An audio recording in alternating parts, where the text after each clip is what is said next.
नमस्कार। Grammar class number 37। कुछ और रूल देखते हैं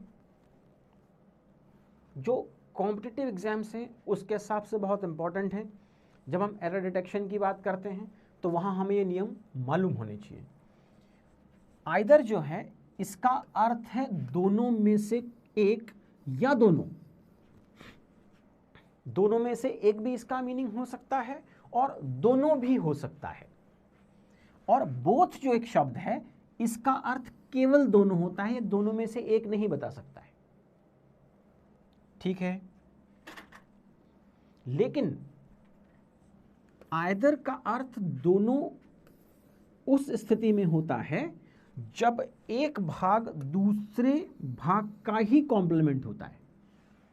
मतलब एक भाग के बिना दूसरे भाग का काम नहीं चलेगा, एक दूसरे का ही कॉम्प्लीमेंट है, तभी हम आइदर का अर्थ दोनों लगा सकते हैं। शायद आपको थोड़ा कम समझ में आया हो, एग्जाम्पल से समझिए। देखिए, either side of the road, either side of the road मतलब रोड के दोनों तरफ, क्योंकि दोनों एक दूसरे के कॉम्प्लीमेंट हैं।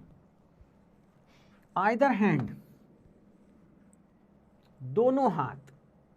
यस, अब इसका एग्जाम्पल समझते हैं। देखो, there was water on either side of the road, और हाईवे, जो हाईवे था उसके दोनों तरफ पानी भरा हुआ था, तो आइदर से हमने दोनों वाला यूज लिया। अब यहां देखिए, आइदर से क्या समझते हैं। Mister Sharma has 2 sons, mister Sharma के 2 बच्चे हैं। His either son is in Canada. Either son मतलब दोनों में से कोई एक, क्योंकि आइदर के मीनिंग दोनों भी हो सकते हैं और दोनों में से कोई एक भी हो सकता है। इस वाले एग्जाम्पल में हमने देखा आइदर का मीनिंग था दोनों। वो कब होगा? जब दोनों भाग एक दूसरे के कॉम्प्लीमेंट होंगे। और यहां क्या होगा?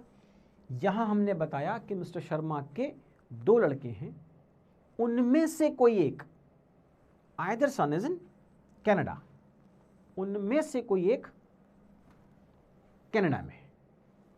तो ये हमने एक बहुत इंपॉर्टेंट रूल समझा कि आइदर को हम दोनों तभी यूज कर सकते हैं, आइदर का मीनिंग जब वो एक ही चीज के दोनों भाग हों, दोनों भाग आपस में कॉम्प्लीमेंट हों, तभी हम इसको दोनों के सेंस में यूज करेंगे। वरना आइदर का मतलब होता है दोनों में से कोई एक। यस, आइदर के बाद सिंगुलर नाउन और सिंगुलर वर्ब का यूज किया जाता है। Thank you.